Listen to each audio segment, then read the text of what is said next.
You see people who do big things and you automatically say, that guy's so lucky, she's so lucky. You don't know that. You're assuming that. Going to work every day for 20 years and grinding your ass off and then becoming a multimillionaire, that's not luck. That's action and reaction. Quit using the word luck, quit believing in luck, and start believing in work. Start believing in results that come from your actions.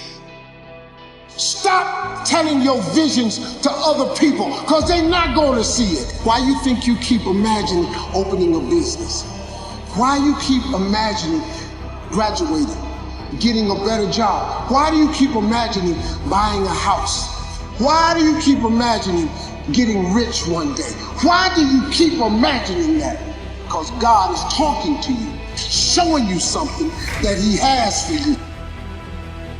It's okay to be unbalanced for a while. It's okay. Don't be all this stuff people say, you gotta be balanced. To be the best in the world at what you do, you have to be unbalanced to find every bit of fucking energy and strength that you have to pull it off.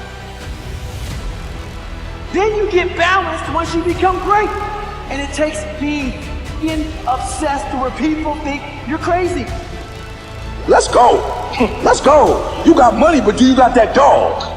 Yeah, you got money, you got privilege, but do you got that dog? You have to lose your fear of failure. Failure is a part of the process. People who never fail, never try. You have to fail. You got to get it wrong to get it right.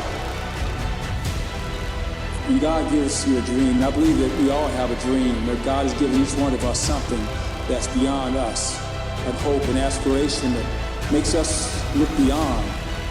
And sometimes the dream is so big it scares us, but it should inspire us to believe that we can only do it with God's help. The dream is your dream. And sometimes we make the mistake of wanting to share our dreams with everybody. Dreams can get you in trouble. You have dream busters. There's people who don't have a dream, and they will try and help bring down your dream.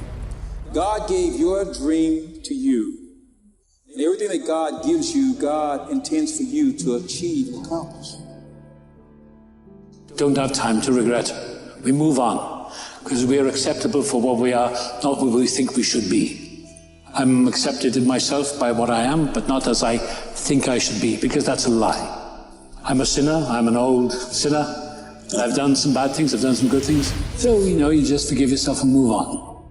These people that you're comparing yourself to, you don't really know. You see their shiny outside, but you don't see the reality of their life. People have hard lives, and the ideal that you're observing that makes you jealous and resentful is in large part an illusion that's created by your own mind. Don't give up. Don't let the world get you down. When it does get you down, get up and write what you want out of your life and don't fucking stop. You know what I'm saying? There ain't no vacation.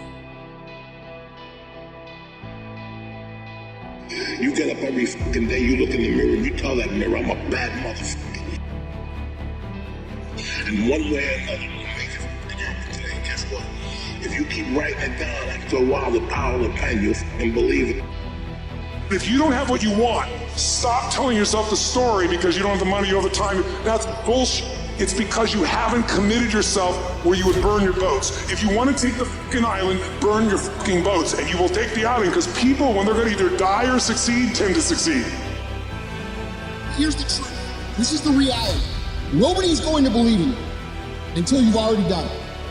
Nobody's going to come and celebrate with you until you've already done it. Just stand.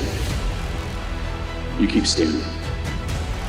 You keep standing, no matter how rough the sea, you keep standing. And I'm not talking about just water. You keep standing. No matter what, you don't give up. Don't allow the difficult and challenging times to demoralize you. He said, in life you will always be faced with a series of God-ordained opportunities, brilliantly disguised as problems and challenges. And I'm saying, in your hands, you have ideas. You have been given something to bring to the universe that was not here before you showed up. do a little bit more work, and a little bit more work.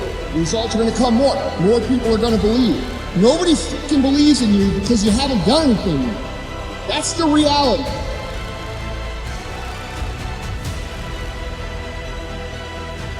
Today is the day that you let go of that hurt and release that pain forever. Your tears have served the ground for far too long. It's time for you to practice that smile, baby. It's time for that smile to no longer be a stranger. And it's time for you to let go of the things that are stripping your heart of this happiness. You can't heal by going back to the hurt. You can't receive your future by holding on to your past. So stop pressing replay on the things that need to be deleted from your life. He had this beautiful quote, and it read, "Rest at the end, not in the middle." And I took that to heart. I believe there's time for resting at the end. That time is not now. To have a dream, sacrifice for it, and never ever rest in the middle.